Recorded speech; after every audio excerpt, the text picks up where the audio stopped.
Hello, my dear students and parents. How you all doing? Hope everybody is doing good.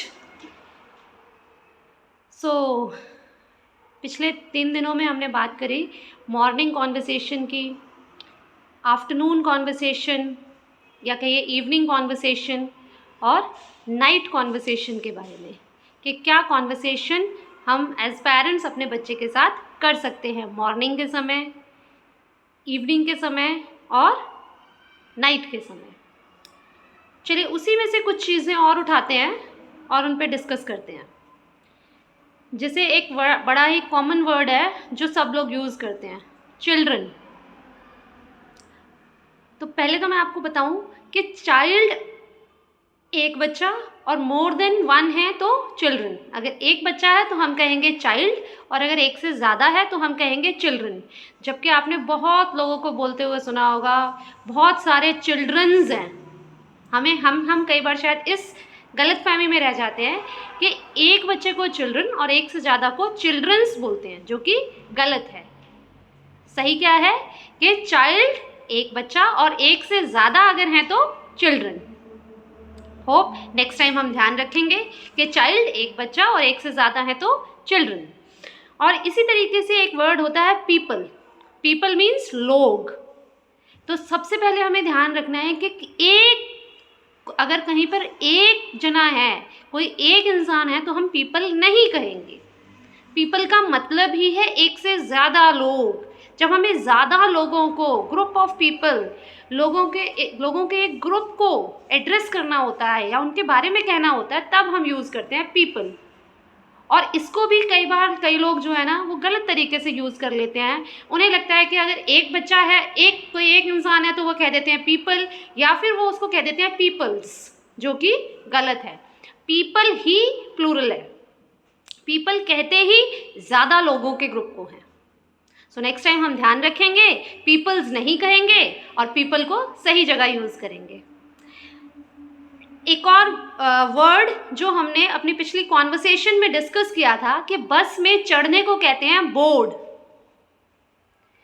तो कुछ लोगों ने ऐसे क्वेश्चन पूछा कि अगर चढ़ने को बोर्ड कहते हैं तो फिर उतरने को क्या कहते हैं, बस से उतरने को क्या कहते हैं। देखिए, बस में चढ़ने को अगर बोर्ड कहते हैं तो उतरने के लिए हम कहेंगे D board. Board, D board. Board the bus, बस में चढ़ना। डी बोर्ड द बस, उतरना। तो नेक्स्ट टाइम हम ये ध्यान रखेंगे। और एक छोटा सा यूज़ और आज डिस्कस करना चाहती हूँ आप लोगों से कि वाइप। अच्छा चलिए आप बताइए मुझे कि अगर आपको अपने बच्चे को ये कहना है कि अपने हाथ धो लो, तो क्या कहेंगे? It's very simple. आप कहेंगे ये तो बहुत आसान है, वॉश योर हैंड्स। हाँ, बिल्कुल ठीक बात है, वॉश योर हैंड्स। अगर हमें कहना है कि हाथ साफ कर लो, तो क्या कहेंगे? Clean your hands. ये भी ठीक है। लेकिन अगर हम ये कहना चाहते हैं वो हाथ धो के आया और हम ये कहना चाहते हैं कि वो अपने हाथ पोंछ ले, तो क्या कहेंगे? बताइए बताइए, सोचिए क्या कहेंगे। तो उस केस में हम कहेंगे wipe your hands. WIPE, wipe your hands. Okay. इसी तरीके से अगर टेबल को साफ करना हो, मान लीजिए हमने खाना खाया है, टेबल थोड़ा गंदा हो गया है और हम कहना चाह रहे हैं कि टेबल को पोंछ दीजिए, साफ कर दीजिए, तो आप क्या कहेंगे? बताइए। सेम वर्ड यूज करेंगे, वाइप। Wipe the table. हम कहेंगे वाइप द टेबल। इसीलिए घर में हम जो फ्लोर को क्लीन करने के लिए जिस चीज़ का यूज़ करते हैं, इसीलिए उसको वाइपर कहते हैं, क्योंकि उसका काम क्या है? फ्लोर को पोंछने का, साफ करने का। इसीलिए हम उसको वाइपर कहते हैं।